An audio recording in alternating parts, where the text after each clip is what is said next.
Bonjour et bienvenue pour cette capsule durabilité de Life Golf TV. Aujourd'hui, je suis en présence de Jean-Marc Depied. Bonjour Jean-Marc. Bonjour Alexia. Head Greenkeeper ici au Royal Bercuy Golf Club, où nous allons aujourd'hui parler de la gestion de l'eau et d'un projet de recherche. Alors, on va commencer avec la gestion de l'eau. Qu'est-ce qui se passe ici au Bercuy? Qu'est-ce qui a été mis en place pour gérer les différentes eaux qu'il peut y avoir dans un golf?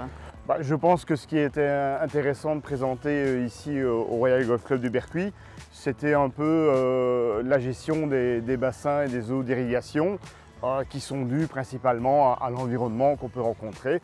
On remarque autour de nous qu'on se situe dans des vallées assez profondes où dès la création en 1967, l'architecte avait prévu des bassins de rétention d'eau qui sont liés entre eux et qui permettent par débordement d'alimenter un bassin qu'on verra tout à l'heure, qui est un grand lac d'un hectare avec un biotope assez exceptionnel dans lequel on puise une partie de nos eaux pour irriguer.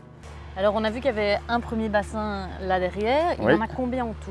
Mais en tout, donc ici il y a 4 bassins. Il y a donc le premier qui est une mare naturelle qui commence à récolter les premières eaux, et puis on a 3 bassins artificiels qui sont reliés entre eux et qui permettent un débordement d'un bassin sur l'autre.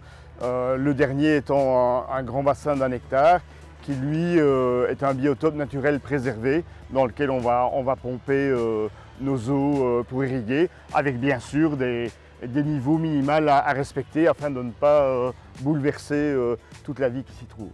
Alors Jean-Marc, est-ce que tu peux nous expliquer un petit peu la vie dans ces bassins, le biotope de ces différents bassins?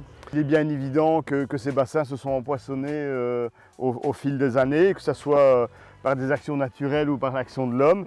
Et par contre, tout ce qui est flore, elle, s'est installée tout à fait naturellement. Et c'est ça qui est chouette dans l'histoire, c'est que c'est vraiment les espèces indigènes qui sont revenues dans leur milieu, quoi. Est-ce qu'il y a des différences justement de biotope entre les différents bassins ou pas du tout? Ça c'est vraiment... C'est le cas ici. On va retrouver ici des rejets de saules marceaux qui sont très intéressants parce qu'en plus ils retiennent les berges des bassins, mais on ne va pas les retrouver dans les autres bassins. Naturellement, ils sont venus là s'implanter. Non, maintenant on va aller voir le grand bassin qui est derrière, et effectivement tu vas voir que le biotope est assez différent. Mais avant ça, je vais peut-être encore te montrer autre chose. Je te suis.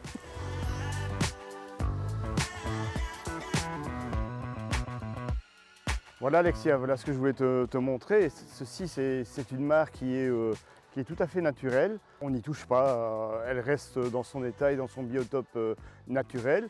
Et malgré tout, elle va y retrouver un autre type de faune et de flore qui s'y plaît très bien, qui peut s'y réfugier. Et donc c'est intéressant d'avoir ce mixte.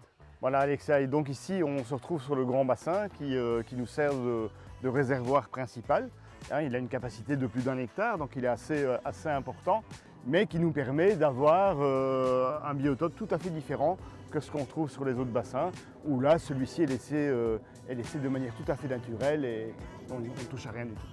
Alors Jean-Marc, ici on est sur le trou numéro 13. Je vois qu'il y a de nouveau un bassin. Est-ce que tu peux m'en dire un petit peu plus?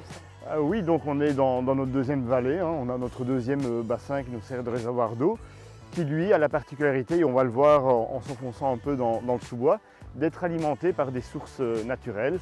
Au-delà de ça, bien évidemment, qu'on est toujours en bas d'une vallée, on va aussi récupérer les eaux excédentaires des habitations qui sont environnantes au bassin, et aussi des eaux de drainage qui viennent naturellement se jeter dans le bassin.